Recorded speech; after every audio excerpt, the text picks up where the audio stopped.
I was excited when DJI announced the next in the lineup of their action cameras, the DJI Action 5 Pro. I was very curious if this camera would live up to expectations. The DJI brand as a whole has been blowing up recently, and rightfully so. They are innovative and making leaps and bounds into the action camera world.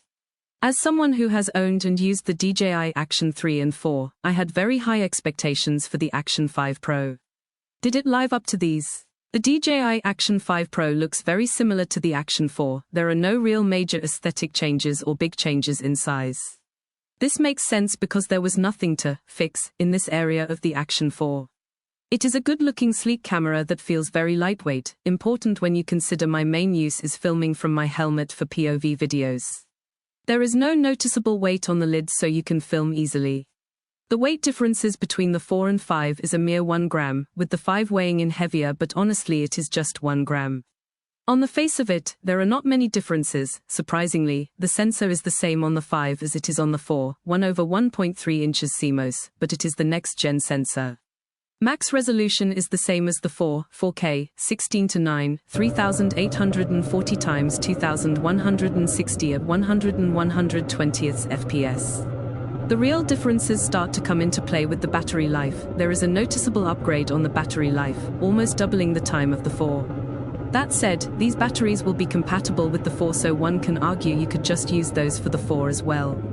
I think the real winner in the specifications is the integrated storage of the Action 5, offering 47 GB internal storage with no need for a SD card, and the new features of super night and subject tracking. This gives you a mode to use when riding at night if you are not someone who wants to edit, color grade or use manual settings for a nighttime ride. The subject tracking is great to use if you are wanting to film yourself or a specific subject but you are a one-person filming band. I did not use the tracking much, but what little I did use, it was a fun, clever feature, and I was surprised by how well it worked. What does the Action 5 offer over the 4 then? The sensor, whilst the same size as the 4, is a newer generation, lending to a small but noticeable increase in low light capabilities. The dynamic range is improved in some areas, light conditions dependent. I would say the Action 5 in auto out of the camera, the color grading and HDR effect on it is a bit unnatural. I immediately played around with the color profiles. There is an 8-bit log, 10-bit, HLG 10-big and D-log M 10-bit. These profiles offer a lot for people wanting to dive deeper and color grade. For some, color grading is a minefield and can be scary, so if you just want to use the camera as it shoots straight out, it is something to consider. There is also a feature called color recovery. I think the color of the DJI in these manual, auto modes does let it down a bit, and it is worth playing around with these color profiles to see what you like the best or works for you. Super Night is for low light conditions, such as nighttime filming, and it uses AI technology to adapt and react to the footage to try and capture it brighter or cleaner. I have known some people to have success with this mode, and it has its uses. I am more of the mindset that I would edit and color grade manual mode, where you would adjust the ISO and shutter speed yourself, but it is an incredibly useful mode to have for people who just want a plug and play option. One of the best features of the Action 5 Pro is the Bluetooth connectivity to allow for DJI Mic 2 to connect seamlessly. This is a selling point over the Action 4, which can connect this way, but I had consistent issues with the connection being very slow to pick up. Sometimes, after pressing record on the Action 4, the mic would not connect for 10 to 20 seconds, which is a long time and means you have missed what you were trying to record already. The Action 5, it is a second at most, and the mic is connected, recording and ready to go. This is important for motovlogging and similar.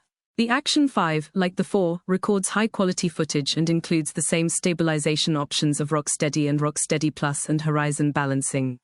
This camera records fast footage perfectly and is perfect for cinematic footage, POV of riding and anything sports-related.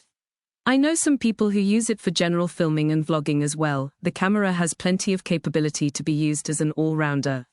Overall, this is a powerhouse of a camera, similar to the Action 4, and it is not something you will be disappointed with. I would say there is a change in the color profile, HDR straight out of the camera in auto. It is not as good as the Action 4, so if you do not color grade your footage, this might need to be taken into consideration depending on your preferences. I also just wonder, if you are an Action 4 owner already, does this camera offer enough to upgrade? My honest answer, it totally depends on your needs and usage for the camera, but it is probably a no. The Action 4 remains a superior camera for less money, and for most people, it will be more than enough. The Action 5, if you are vlogging with the DJI Mic 2, need internal storage and features like the Super Night and subject tracking, then by all means buy the Action 5. Either way, the Action 5 is a great camera, and DJI once again show why they are currently dominating. DJI listened to their customers, and a prime example of that is this camera was released with a lower bitrate than the 4, reason being it helped further the battery life. Many people complained about this, with some saying it made the footage a bit muddy. DJI responded and released a firmware update, meaning you have a high bitrate option. This engagement and listening to the customers is what makes the brand so good. I just hope they do not fall into the trap of putting out new cameras more frequently lacking big and significant changes to be worthy of upgrading from.